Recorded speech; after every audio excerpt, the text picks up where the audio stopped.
جاوید اختر صاحب کا جو ڈیبیٹ ہوا مفتی شمائل ندوی کے ساتھ، اس کے اوپر آپ نے اپنے جو پرسپیکٹیوز تھے اس کو آپ نے شیئر کیا تھا مسلم ٹوڈے چینل میں نے بھی دیکھا۔ میرا سوال یہ ہے آپ سے، کیونکہ میں نے جہاں تک دیکھا تھا آپ کی ایک بار ان سے کسی ایونٹ میں ملاقات بھی ہوئی تھی، تو میں آپ سے مطلب ایک پرسپیکٹیو اور یہ نظریہ لینا چاہتا تھا، کیونکہ ان کے ابھی کافی ایک بڑی تعداد ہے جو کہ ان کے فالوورس ہیں، اور وہ کافی ایک ریشنلسٹ تھنکنگ کو پروموٹ کرتے ہیں، لیکن اس کے ساتھ ساتھ وہ ان کا ایک ہمبل اپروچ بھی ہے، وہ کافی چیزوں کو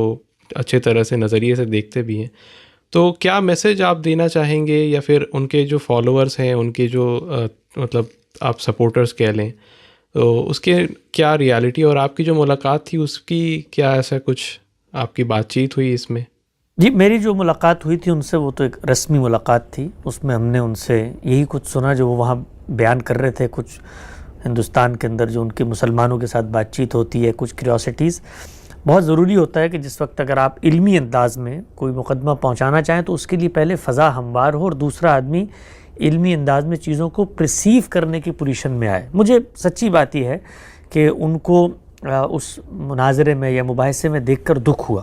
دکھ اس لیے نہیں ہوا کہ وہ مثال کے طور پہ ہار جیت یا فتح و شکست یا استدلال، نہیں، کچھ چیزیں ہوتی ہیں جو آدمی کو اپنے لیے طے کرنی چاہیے۔ مثلا میں اگر ادب کا آدمی ہوں، شاعری کا آدمی ہوں، یا فنون لطیفہ کا آدمی ہوں، تو اور میرے ہاں کچھ میگا نیریٹیوز بھی بن گئے ہیں، وہ میگا نیریٹیوز اصل میں میری اپنی تخلیق نہیں ہوتے، وہ نیریٹیوز میں قبول کر رہا ہوتا ہوں اس لیے کہ جو میری کیوریوسٹیز ہیں وہ ان کو فلفل کر رہے ہوتے ہیں۔ تو الحاد کا نیریٹیو 10 لوگوں تک پہنچ سکتا ہے، 10 لوگوں کو مطمئن کر سکتا ہے، لیکن ان لوگوں کو یہ ضرور جاننا چاہیے کہ ہم اس نیریٹیوز کے پریچر بن کے، اس نیریٹیو کے کو پورا ایک ڈاکٹرائن بنا کر جو الہام یا روایت موجود ہے اس کے لوگوں کے سامنے پیش کر کے دنیا میں اس کی بے مائگی ثابت کریں، تو یہ کام بھی کرنے کا ہے، بعض لوگ کرتے بھی ہیں، لیکن پھر اس کے لیے ایپٹیٹیوڈ ڈفرینٹ چاہیے ہوتا ہے، شخصیت ڈفرینٹ چاہیے ہوتی ہے۔ تو میں تو بزرگوں کو، جو بزرگ ہوتے ہیں، بڑی عمر کے لوگ ہوتے ہیں، ان کو ہمیشہ یہ میں سمجھتا ہوں کہ ان کو اس کا لحاظ کرنا چاہیے، اپنی بزرگی کا بھی اور پھر اپنی شخصیت کا بھی۔ تو میں سچی بات یہ ہے کہ یار وہ اگر مطلب وہ الحاد پر کھڑے ہوئے ہیں یا کسی بھی چیز پہ کھڑے ہیں، مجھے یہ دیکھ کر اچھا نہیں لگا جس طریقے سے وہ بیچارے وہاں پر ریفیوٹ ہوئے۔ اور یعنی میں اس کو لوگ مسلمان سن کے کہیں گے اچھا ان کو تو الحاد کی شکست پہ دکھ ہو رہا، نہیں، مجھے الحاد کی شکست سے کوئی دلچسپی نہیں ہے، اور وہاں بھی شکست دینے کی میں اصطلاحی کو غلط سمجھتا ہوں۔ ہمارے استاد جناب جاوید احمد غامدی صاحب نے یہی سکھایا ہے اور اسی کی دعوت دی ہے کہ فتح و شکست کی نفسیات سے اتریں تو پھر آپ دلوں کو تسخیر کریں گے، اور دلوں کے اندر قفل اللہ تعالیٰ کہتے ہیں لگ جاتے ہیں، پردے پڑ جاتے ہیں، ان پردوں کو محبت کے مکالموں سے ہٹایا جاتا ہے، ان دلوں کے اندر لگے ہوئے زنگ کو مناظروں کے اندر مثبت جواب دینے سے نہیں کھولا جاتا۔ یہ چیز مسلمانوں کو ایک سمجھنے کی ضرورت ہے، اور دوسری یہ ہے کہ لوگوں کو بھی یہ سمجھنے کی ضرورت ہے کہ کہاں پر کیا بات کرنی ہے، اپنی پوزیشن کو پہچانیں، اور اس طریقے سے بالخصوص بڑھاپے کے اندر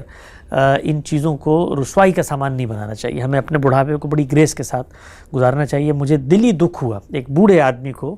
دیکھ کر وہاں پر کہ وہ ان مباحث پر گفتگو میں اتر آیا ہے جو اس کے اختصاص کے موضوعات اس طریقے سے، میں یہ نہیں کہہ رہا کہ ان کو حق نہیں تھا، ان کو حق تھا، لیکن پھر وہ ایک دوسری سطح کا مکالمہ ہوتا ہے، اور اس میں کوئی اور ملحد بیٹھا ہوتا جو سائنس اور پس منظر اور کانٹیجنسی اور یہ حدوث عالم اور یہ ہوتا، تو کچھ گفتگو بھی ہوتی تو تھوڑا مجھے زیادتی بھی لگی ان لوگوں کی بھی، وہ بھی ان کن کے ساتھ جا کر بیٹھ گئے جن کے بارے میں ان کو بھی پتہ ہے کہ ایک شاعر مزاج آدمی ہے، ظاہری بات ہے ان کا بنیادی اختصاص یہ نہیں ہے، تو ان پر فتح پا کر بھی کوئی الحاد کے قلعے کو دنیا میں ہم تسخیر نہیں کر سکتے، یہ کوئی حق کی بات نہیں ہے۔ الحاد کا ایک مقدمہ ہے، نیریٹیو ہے، اس کو مذہب کے لوگ غلط سمجھتے ہیں، ہم غلط سمجھتے ہیں، اس پر مکالمہ کرتے ہیں، گفتگو کرتے ہیں،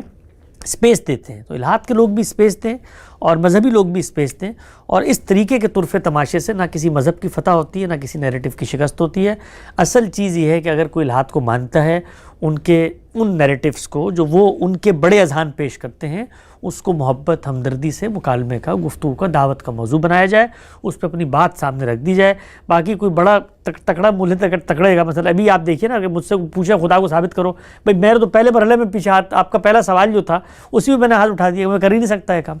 تو اب اس کی بنیاد پر وہ جا کر گئے کہ بھائی ان کا خدا تو خاتمہ ہو گیا، نہیں خاتمہ ہونا بھائی، خاتمہ نہیں ہوا، تو میری بات کو میرے پس منظر میں رکھو، میں پھر اس خدا کے تصور کو کہاں سے اخذ کرتا ہوں۔ تو مناظرے اور مباحثے اور مکالمے میں یہی ہوتا ہے، اور جو ہوتا ہے وہی ہم نے وہاں دیکھا۔ دعوت دینے کی ضرورت ہے مسلمانوں کو، اس طرح کی چیزوں سے کبھی حقائق ان نسلوں کے دل، ان کے شعور کے اعماق میں نہیں اتریں گے جو مذہبی لوگوں کے رویوں سے متنفر ہو کے الحاد کی طرف جا چکے ہیں۔